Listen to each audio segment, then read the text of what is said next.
سعیدی معینی کە لە ناو بنەماڵەکەیدا بە خانە ناسرا بوو، ساڵی 1330 هەتاوی لە شاری مهاباد لەدایک بووە. خوێندنی سەرەتایی لە فێرگەی سعدی و ناوەندی لە خوێندگەی محەممەد ڕەزاشا تەواو کردووە. ساڵی 1349 هەتاوی دیپلۆمی ڕاضی وەرگرتووە. خانە گەرما و گەرم درێژەی بە خوێندن دەدات و لە تاقیگەی زانکۆی تاران لە بەشی ئاماردا سەرکەوتوانە وەردەگیرێت و خەریکی خوێندن دەبێت. بەڵام لە ڕاستیدا ئەوەندەی کە ئەو ئەویندارانە دڵی بە خوێندن گەرم کرد بوو، لە بارەگای مێشکیشدا 100 ئەوەندە گرێدراوی خەباتێک بوو کە بکرێ و بتوانرێت دەستی ستەم لەسەر ژیانی هەژاران و زەحمەتکێشان کورت بکاتەوە. هەر بۆیە خانەی معینی ئەگەرچی لە شاری تاران لە ماڵی براکەی دەژیە، بەڵام زۆر بەنهێنی لەگەڵ هاوڕێیان و هاوبیرانی خۆی لە خەباتێکی گەرم و گوڕدا بوو. زۆری پێنەچوو بەهاری ساڵی 1353 هەتاوی لە پارکی خوێندکارانی زانکۆی تاران هێرشی کرایە سەر و لەلایەن کومیتەیەکی سەربەساواک کە بە کومیتەی دژ بە خراپکاران ناونرابوو گیرە. هەرە ڕۆژە هێنایانەوە ماڵی براکەی و ماڵەکەیان پشکنی، بەڵام ئەگەرچی هیچ بەڵگەیەکیان لێ نەدۆزیەوە، ماوەی 8 مانگ بێسەر و شۆن و بردیان و بەبێ هەواڵ هێشتیانەوە.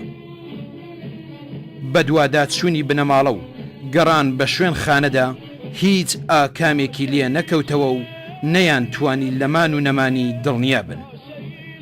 ئاخر سەر یەکێک لە ناسیاوانی بنەماڵەکەیان بە ناوی دکتۆر مستەفا کە پسپۆڕێکی بەشی دڵبوو لە پلەی سەرهەنگیدا بە بۆنەی یەکێک لە نەخۆشەکانی کە ئەفسەرێکی پایە بەرزی پۆلیس دەبێت، شوێنی بەند و زیندانەکەی خانە دەبینێتەوە کە دوایی دەرکەوت ئەم پێڕاگەیاندنە خۆی چەشنەدا و تەڵەیەک دەبێت کە بەنیازی دۆزینەوەی یارانی سیاسی خانەن لەسەر ڕێی بنەماڵەکەیاندا دایان ناون.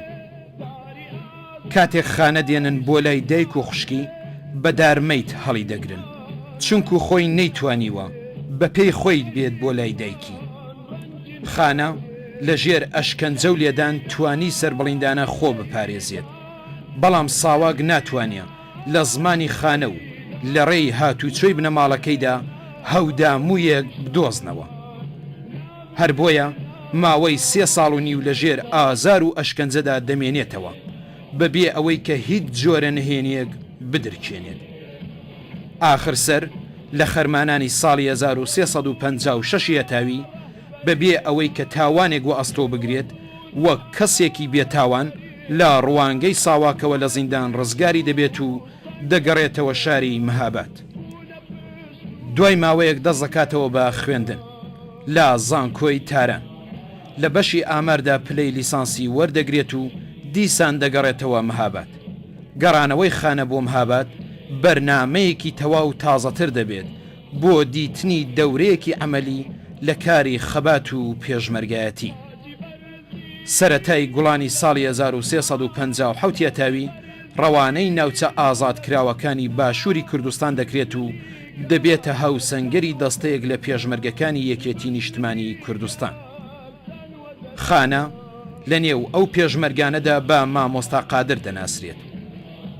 پێشمەرگەکان هەر زوو چاو و دڵیان بە مامۆستا قادر دەکرێتەوە و لە ئەندازە بەدەر خۆشیان دەوێت و خۆیان بە بەختەوەر دەزانن کە کەسێکی ڕووناکبیر و تێکۆشەری وەکو ئەو بووەتە هاوسەنگەریان. دواتریش کە بۆیان دەردەکەوێت، خانە لە بنەماڵەی معینی شاری مەهابادە و برای شەهیدان سولەیمان و عەبدوڵڵای معینیە 100 ئەوەندەی تر ڕێز و خۆشەویستی لایەن زیاد دەکات. خانە بەردەوام باسی خۆراگری و قارەمانی لاوە تێکۆشەرەکانی نێو زیندانەکانی ڕژیمی شا بۆ پێشمەرگەکان دەژێڕێتەوە و باسی ئەزمموی چەکدارانەی ساڵەکانی 46 و 47 تێکۆشانی ڕێکخراوەی چریکە فدایەکانی ئێران لە ئێرانیان بۆ دەکات. لەو دەمەدا ئەحمەد فەتحوڵڵا فەرماندەی ئەو دەستە پێشمەرگەیە دەبێت. ئەحمەد فەتحوڵڵا پێشمەرگەیەکی گەنج و کارامە و لێهاتوو بوو. ئەو کە دەیزانی هەردەم ترسی هێرشی لە ناکاوی هێزەکانی ڕژیمی بەحسیان لەسرە، زۆر بۆ خانە بەپەرۆژ بوو. بەردەوام لەگەڵ ڕابەر و سەرکردەکانی یەکێتی نیشتمانی کوردستان لا نامەنووسین و وتوێژدا بوو کە جێ و ڕێیەکی ئارامتر و لەبارتر بۆ خانە دیاری بکەن و چی دیکە وەک هەر پێشمەرگەیەکی ئاسایی لە هاتوو چۆ و ناڕەحەتیدا نەبێت. ئەحمەد فەتحوڵڵا زۆر جار لای پێشمەرگەکان کوتپووی: من دەزانم مانەوەی مامۆستا قادر لای ئێمە چه هێز و تین و پشتیوانیە کە بۆ ئێمە، بەڵام من لەوە نیگەرانم کە ئەم کەسە ڕووناکبیر و تێکۆشەرە پاش ساڵها زیندان و ئەشکەنجە لە پەنا بەردێکدا شەهید بێت و لەدەست بچێت. جیالەوە ئەم دوو برا قارەمانەی چەند ساڵەوە پێش شەهید بوون، داخێکی گەورە دەبێت سۆیەکی دیکە بکەوێتە برینی ئەو بنەماڵە تێکۆشەرە. بەرەبەیانی ڕۆژی چوارشەممە 31 جۆزەردانی ساڵی 1357 ئەتاوی بەر لەوەی گزنگ بدات، خانە لەگەڵ 17 پێشمەرگە بۆ ئەنجامدانی کارێک دەستنە گوندی دڕی لای ماوەد نان دەخۆن و پشوو دەدەن. کاتێک خۆر هەڵدێت، پێشمەرگەکان هەز بە جم و جۆڵی سەربازەکانی ڕژیمی بەعز دەکەن. دەمە و دەست خۆ کۆ دەکەنەوە و هەوڵ دەدەن هەر چۆنێک بێت خۆ دەرباز بکەن و نەکەونە شەڕێکی نابەرابەرەوە. بەڵام ڕژیم بەهێزێکی گەورەی پڕچەکەوە چوار دەوریان دەگرێت و لە چەندین لاوە هێرش دەکاتە سەریان. ئەحمەد فەتحوڵڵا کە زۆر شارەزای دەوروبەرەکە دەبێت، زوو بە پێشمەرگەکان ڕادەگەیەنێت کام ڕێگا بۆ خۆ دەربازکردن لەبارترە. ئیدی پێشمەرگەکان بەدەم هەوڵدان بۆ شکاندنی ئابڵۆقەی دوژمن و خۆ دەربازکردن شەڕێکی سەخت و قارەمانانە دەکەن کە نزیکەی 6 سەعات دەخایەنێت. لە ئەنجامدا 6 پێشمەرگە شەهید دەبن و 4 پێشمەرگەش بەدیلی دەگیرێن و پێشمەرگەکانی دیکەش هەندێکان خۆ دەرباز دەکەن و ئەوانی دیکەش لە پەنا و پاسێرێکدا خۆ حەشار دەدەن تا تاریک دادێت. خانە و ئەحمەد فەتحوڵڵا دوان لە شەهیدەکانی ئەو داستانە قارەمانانەیە دەبن و دڵی پڕ لە ئومێدی کاکخانە ڕادەوەستێت. ئیتر ئومێدی کاکخانە بۆ ڕزگاری چینی چەوساوە و زوڵم لێکراوی گەلەکەمان لە ژێر بەردێکی چیای کوردستان ژێرگەڵ دەکرێت.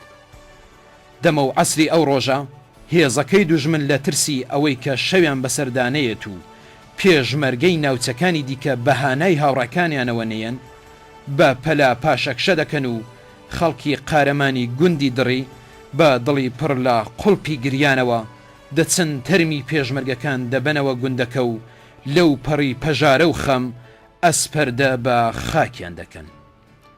تەرمی کاکخانە دەبەنە گوندی ماوەت و لەو گوندە دەنێژرێت.